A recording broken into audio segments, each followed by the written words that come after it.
Et alors, je vais me permettre d'ouvrir le bal, si mes collègues le permettent également, et vous présenter la bibliothèque de la Cour de justice et ses missions. Je vais juste prendre la...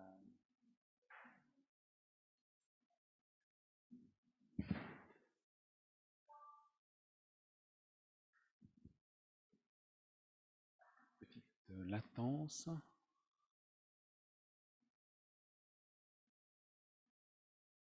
C'est la slide suivante, mais ça ne fonctionne pas. Ah, voilà.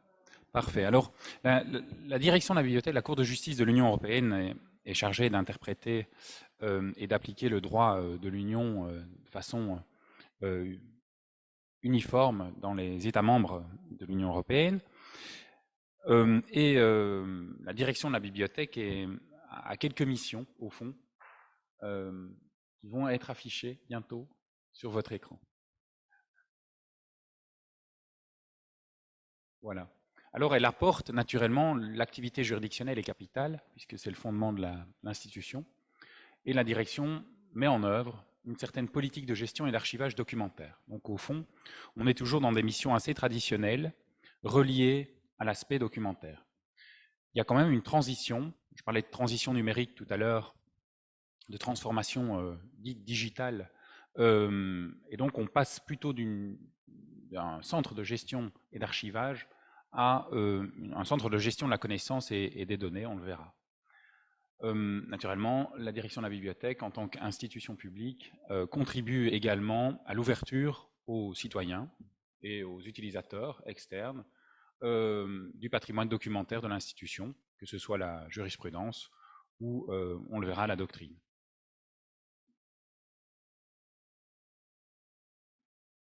Alors, la direction de la bibliothèque a un intitulé un petit peu spécifique. On voit ça dans une bibliothèque, on se dit ce n'est que des missions de bibliothèque, mais pas du tout. Comme vous le voyez, les missions traditionnelles de la direction de la bibliothèque sont rassemblées plutôt dans la première de ces unités, l'unité fond de la bibliothèque, qui comporte des missions traditionnelles d'acquisition, de métadonnées, et tout ce qui est gestion du budget, donc les moyens. Et donc les deux autres unités vont avoir des missions un peu plus avancées. On le verra dans le cycle qui concerne la conservation et l'accès, avec un peu plus peut-être d'impact à l'heure actuelle. L'unité service aux utilisateurs, elle, va gérer plutôt la connaissance, valoriser les fonds qu'on acquiert sont valorisés avec des produits et sous forme de services, et elle est également chargée de l'accès aux documents administratifs et aux archives historiques. Alors les documents administratifs étant, l'accès aux documents administratifs étant garanti par les traités, donc c'est une mission, c'est une des missions obligatoires de la direction de la bibliothèque, avec celle de la publication de la jurisprudence, qui est donc logée dans l'unité publication et exploitation, qui elle, cette diffusion et cette production, enfin, pas production, mais cette diffusion et cette publication de la jurisprudence, qui est, elle, découle des règlements de procédure des deux juridictions, donc de la Cour et du tribunal de l'Union européenne. Elle comporte également ce qu'on appelait l'ancienne imprimerie, la Ronéo, pour la fabrication de documents, mais aussi, maintenant, elle gère électroniquement les documents administratifs de l'institution. Ça fait grosso modo 1 an et demi qu'on a mis en place une plateforme, un outil qui découle d'un outil de la commission, qui est fait sur un outil au fond que vous connaissez peut-être, et peut-être que notre collègue canadienne connaît aussi, qui est Documentum, un outil canadien à l'origine. Alors l'orientation de la direction, naturellement, elle se voudrait beaucoup plus dans la gestion des données juridiques, elle s'oriente vers la gestion des données et la gestion de la connaissance, mais on n'y est pas encore puisque on fait plutôt de la gestion documentaire, ce qui se fait au fond chez la plupart des éditeurs et dans la plupart des cabinets d'avocats et des entreprises. La gestion de la connaissance juridique, elle a ceci de différent que, par exemple, quand vous allez devoir chercher, relié à une affaire, relié à une décision de la Cour, des notes de doctrine, ce qu'on appelle des notes de doctrine à la Cour de justice, c'est-à-dire des commentaires d'arrêt, on va pouvoir vous pondérer les bonnes notes de doctrine, les bons commentaires d'arrêt, alors qu'à l'heure actuelle, il faut une connaissance de certains référendaires, une connaissance de certains juristes pour pouvoir se dire telle note ou tel auteur dans une liste de notes de doctrine est plus important qu'un autre article ou un autre chapitre d'ouvrage qui aurait commenté un arrêt de la Cour.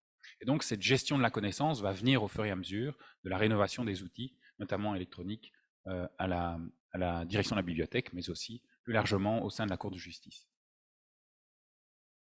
Alors, la conservation et accès, j'ai fait une contribution assez pratique dans la mesure où on va passer par les acquisitions, on va passer par la description et l'identification de ces acquisitions-là, et puis la valorisation de celles-ci, et ensuite on va se poser la question de la conservation. Alors, il y a beaucoup plus de questions que de réponses de ce point de vue, dans la mesure où, au fond, on devrait acquérir à la base en se disant est-ce qu'on va le conserver ou est-ce qu'on ne va pas le conserver au final? Est-ce que ça compte? Est-ce qu'on y a un intérêt? Et se poser la question, quel acteur le fait, quel acteur ne le fait pas? Au fond, il faut qu'on se situe d'abord en tant qu'acteur avant d'acquérir, par exemple, des ressources. Alors, naturellement, le cœur de métier de la Cour de justice de l'Union européenne, dans son intitulé, c'est le droit de l'Union européenne et le droit des États membres en relation avec le droit de l'Union européenne. Donc, on a déjà une partie de la réponse d'un point de vue des acquisitions.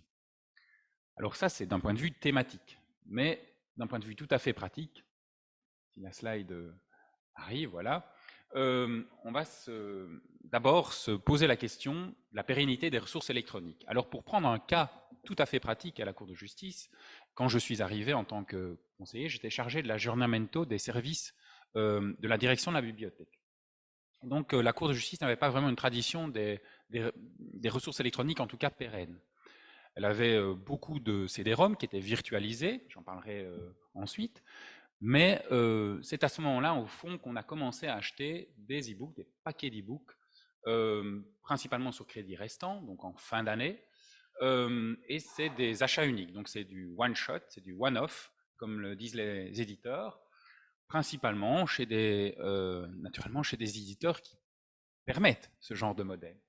Et donc, au fond, dans une multitude de modèles d'achat, d'acquisition, vais-je dire plus largement, entre l'achat et la souscription, ça veut aussi des modèles d'evidence-based access, qui sont de plus en plus la tendance en bibliothèque, qui permettent au fond d'ouvrir une collection, d'y souscrire pendant un an et puis de pérenniser une partie de cette collection. Dans ce panel de modèles, cet éventail de modèles, au fond, on dépend de ceux qui sont offerts par les éditeurs. On ne commande pas aux éditeurs le modèle d'acquisition qu'ils nous proposent. On peut les influencer à long terme, mais on ne les commande pas. Donc on dépend aussi de l'offre du marché. Alors naturellement, vous devez vous dire que la Cour de justice achète des ouvrages en droit de l'Union européenne et en rapport avec le droit de l'Union européenne dans les États membres, dans les 24 langues de l'Union européenne, mais aussi tout ce qui intéresse le droit de l'Union européenne dans les États tiers, par exemple du droit américain ou du droit canadien ou encore du droit suisse, pour ne pas les nommer. Alors, naturellement, c'est une multiplicité d'éditeurs. Il faut vous dire que des éditeurs de petits États membres ou de plus grands États membres ne vont pas nécessairement offrir. Parfois, les petits éditeurs d'États membres vont offrir plus de services ou plus de modèles et des modèles un peu plus, disons, un peu plus élaborés, donc qui répondent plus aux besoins, en tout cas de pérennité d'accès. Alors pour prendre l'exemple du long-term archiving supplied by, on va le retrouver chez certains fournisseurs. Et donc je vais vous montrer une clause d'une licence de Taylor & Francis, pour ne pas le citer non plus, je ne fais pas de publicité. Et donc, on va voir aussi que ce genre de modèle ne pourra pas se retrouver. Donc, par exemple, vous ne pouvez pas acheter des e-books pérennes chez Dalloz, pour prendre cet exemple-là. Moi, je voudrais acheter des e-books pérennes chez Dalloz, mais je ne peux pas le faire parce que l'éditeur n'offre pas ce modèle d'acquisition. C'est aussi simple que ça. Alors, on va voir cette clause ensemble, et puis alors je vais la dépioter parce qu'elle est en anglais. Vous voyez qu'on fait référence à « The publisher has made provision for a dark archive for the long-term preservation of the licensed materials for provision of access by the licensee to the licensed materials ». Exactement. Et donc, third party, on vous parle de third party provider, et on vous parle de Portico, qui est une des initiatives en matière de Dark Archive, qui est une initiative au fond qui n'est pas European-based, mais qui peut être soutenue par certaines institutions européennes. Et donc, vous voyez, c'est Ithaca, qui est une not-for-profit New York corporation. Et donc, on voit que cette Dark Archive va entrer en jeu contingent on the occurrence of specified trigger events. Donc, c'est selon certains événements bien définis. Et donc, on voit aussi qu'il n'y a pas, au fond, d'obligation de sous-contracter. On va le voir dans ma petite explication qui va suivre, je l'espère. Voilà. Et donc, on a la possibilité, selon cette licence, de constituer une Dark Archive. Je vous ai mis la définition en anglais de la Society of American Archivists. Et donc, le fournisseur, qu'est-ce qu'il va faire? Il va afficher sa compatibilité avec une solution tierce. C'est ça qu'il va offrir. Il ne va pas dire, vous pouvez vous-même vous faire votre Dark Archive et télécharger tous les PDF. Non, on peut vous les fournir à une plateforme tierce. Ces supports, ces livres au fond, qui sera un petit peu plus marchandise que service du coup, et donc le faire avec la solution Portico. Mais c'est la volonté seule du client, c'est-à-dire nous, la Cour de justice, de devenir lui-même client de Portico qui pourra activer cette solution.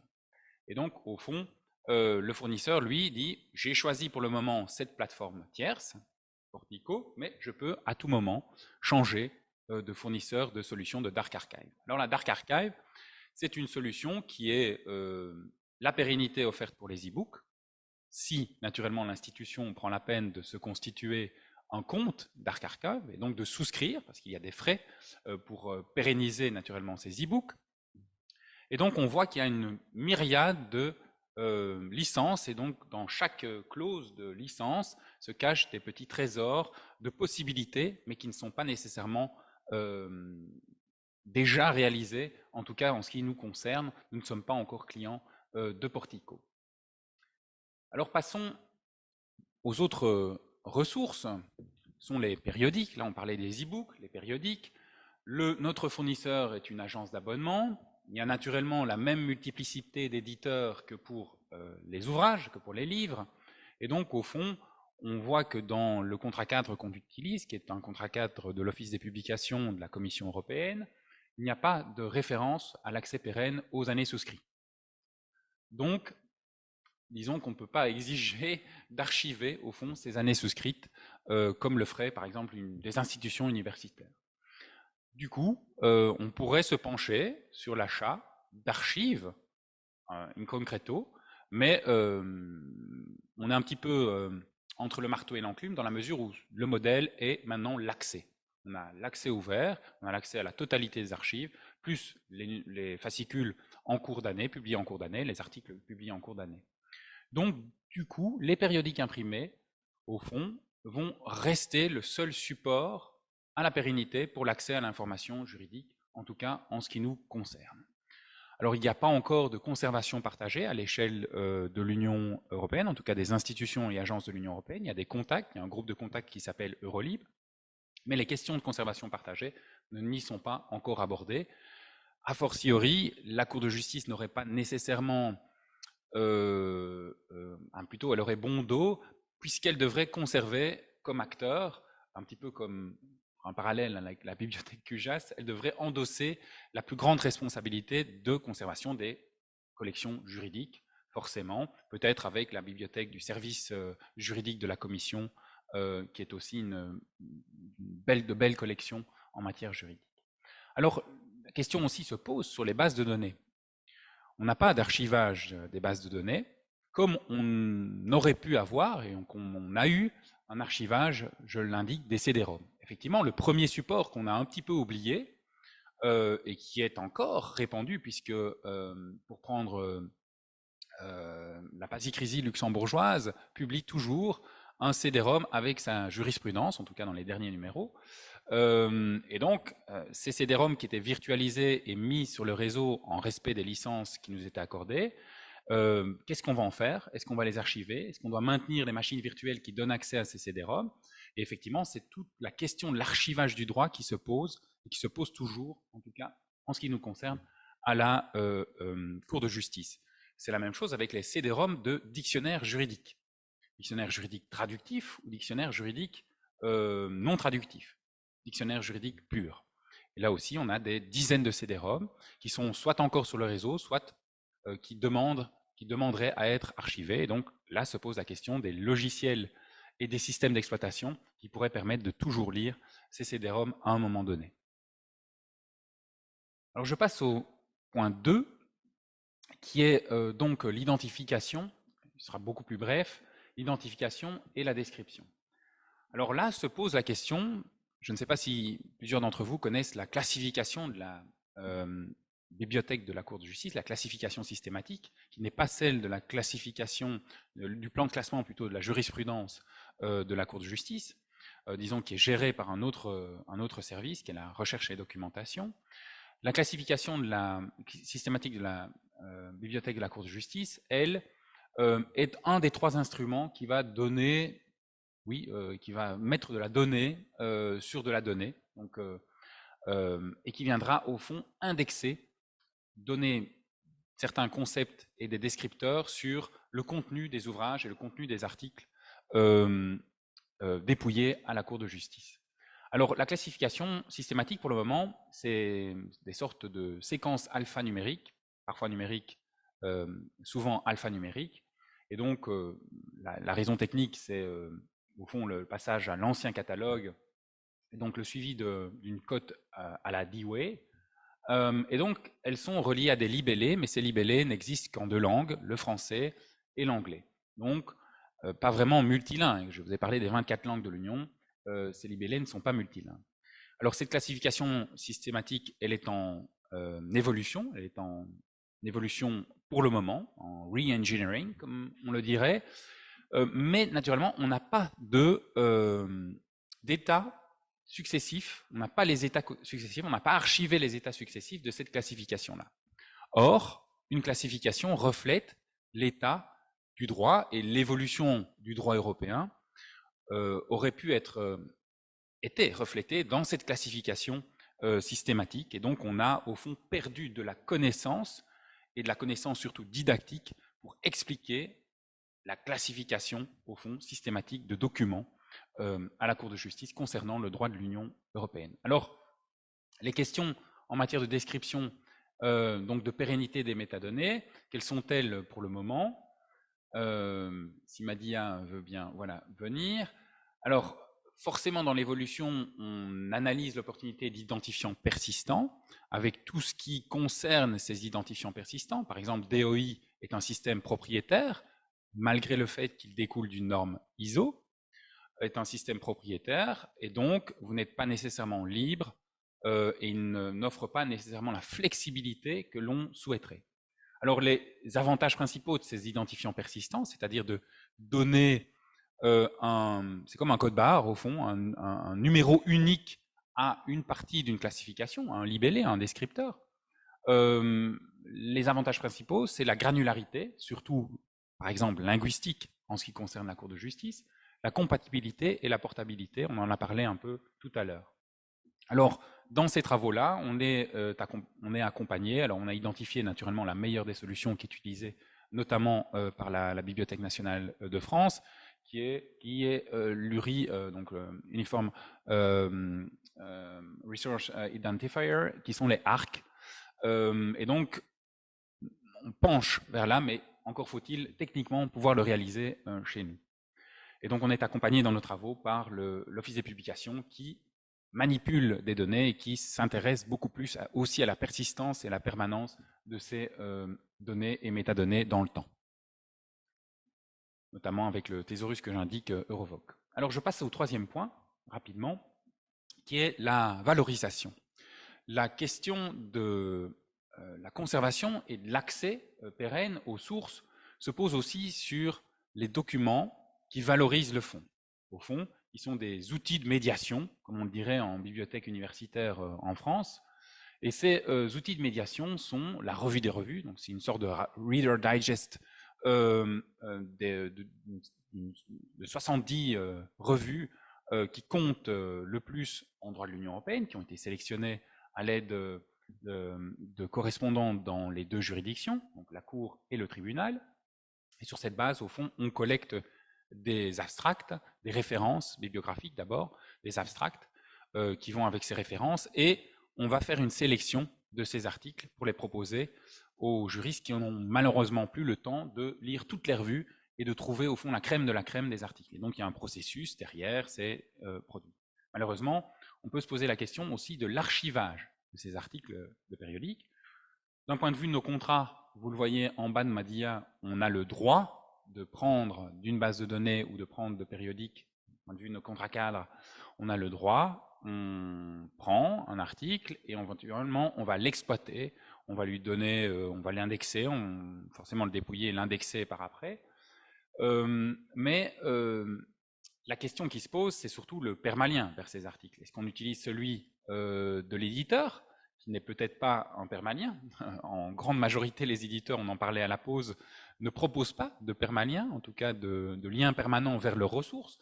Ou est-ce qu'on fait nous-mêmes cet archivage des ressources qu'on sélectionne et on va du coup créer un lien permanent vers ces ressources? Alors, un autre outil de médiation que sont les guides thématiques, on avait élaboré toute une série de liens permanents vers notre outil de découverte qui était la plateforme Summon d'Exlibris. On est passé sur un autre outil, chez le même fournisseur. Malheureusement, on a perdu tous les permaliens. Et donc forcément, ça pose question. On souhaiterait, par exemple, plus d'ouverture dans les systèmes intégrés de gestion de bibliothèques, à des systèmes de permaliens réellement permaliens, surtout pour les institutions qui vont peut-être, éventuellement, changer de fournisseur à un moment donné, et donc perdre dans leurs documents de valorisation ces liens. Alors, autre outil qui est toujours en projet, outil de médiation, qui est la blogosphère, les billets de blog. Les billets de blog sont extrêmement éphémères, puisqu'ils peuvent être édités par leur propre auteur, en cas d'autoblog, par exemple. Et ils sont éphémères parce qu'ils sont hébergés chez des fournisseurs de blogs qui peuvent également mettre la clé sous la porte. Et donc là se pose la question, on s'est intéressé à un moment donné à la solution développée par la Harvard Law Library et le Harvard Library Lab, qui est la solution PermaCC, et la possibilité d'implanter cette solution PermaCC pour la collecte de billets de blog à la Cour de justice. Je passe au point final. Voilà, la conservation, l'archivage du droit. Alors, la bibliothèque de la Cour de justice, pour boucler la boucle, est responsable des archives juridictionnelles et administratives de l'institution. Ces archives sont déposées par vagues successives après un certain temps. Par exemple, après les 30 ans du tribunal de l'Union européenne, il y a eu un premier versement aux archives historiques de l'Union européenne à Florence. Ces archives historiques de l'Union européenne sont hébergées donc par l'Institut universitaire européen de Florence, une convention entre institutions. Et donc, on pourrait se dire, tiens, puisqu'on pratique l'archivage, on est des professionnels de l'archivage, en tout cas juridictionnel et administratif. Administratif parce qu'on développe aussi des plateformes pour archiver ces documents administratifs. On devrait être également des professionnels ou se professionnaliser dans la politique d'archivage du droit. Alors la position de la bibliothèque de la Cour de justice, en tout cas de sa collection, est un petit peu particulière. On n'est pas vraiment une collection d'États membres, on ne dépend pas d'une bibliothèque nationale européenne, mais certaines parties de notre collection dépendent de bibliothèques nationales qui assurent elles-mêmes l'archivage de ce droit, ou dépendent d'institutions qui, sur un territoire d'un État membre, exercent ces missions d'archivage du droit pour ce qui les concerne, c'est-à-dire pour leur marché d'édition. Alors la question se pose au regard de la politique de déclassement que nous devrions appliquer à la Cour de justice. Est-ce que si nous déclassons, d'autres acteurs auront toujours l'ancienne édition de tel ouvrage, par exemple? Est-ce que nous ne devons déclasser que des éditions qui sont au fond de simples mises à jour, mais pas des refontes? Est-ce que nous devons déclasser même les refontes et ne garder que la dernière édition de tel ou tel ouvrage? Est-ce que l'on doit déclasser dans certains domaines qui ne sont pas les domaines cœur de métier de la collection, toutes ces questions se posent à l'heure actuelle dans la définition d'une politique de développement de la collection et de déclassement. Alors, au fond, c'est la distinction qu'on doit faire, j'en finirai par là, c'est la distinction qu'on doit faire entre des documents qui sont à haute valeur probatoire, probante, comme la jurisprudence, et là on voit que se sont développés des outils comme le recueil numérique, qui est la version qui fait foi pour la jurisprudence et qui est publiée sur Eurlex. Et donc, la question qu'on se pose à nous-mêmes, quid de la doctrine en droit de l'Union européenne? Est-ce qu'elle doit être conservée de façon uniforme ou en tout cas harmonieuse par la direction de la direction de la bibliothèque de la Cour de justice? Puisque si ce n'est pas nous qui le faisons, qui sera, si je puis dire? C'est-à-dire, quel sera l'acteur, selon le principe de subsidiarité, qui est dans l'application en droit de l'Union européenne, ce qui se fait le mieux à un niveau doit se faire à ce niveau. C'est en principe ce principe de subsidiarité. Si on ne le fait pas, alors qui le fera? Alors, parmi les pistes de solutions, il y a au moins celle de l'archivage de la production dite locale, c'est-à-dire que, par exemple, les membres de certaines juridictions ou les référendaires publient, doivent aussi demander l'autorisation, en tout cas ce qui concerne les services et les référendaires, de publier quelque part. Et donc, on devrait développer aussi un répertoire institutionnel, au moins pour ne pas devoir racheter ce qu'on publie par ailleurs, mais aussi pouvoir conserver de façon beaucoup plus pérenne la production locale à la bibliothèque de la Cour de justice de l'Union européenne. Donc voilà, plus de questions que de réponses pour ma contribution, et je vous remercie pour toutes les questions ou les remarques que vous aurez à cet égard.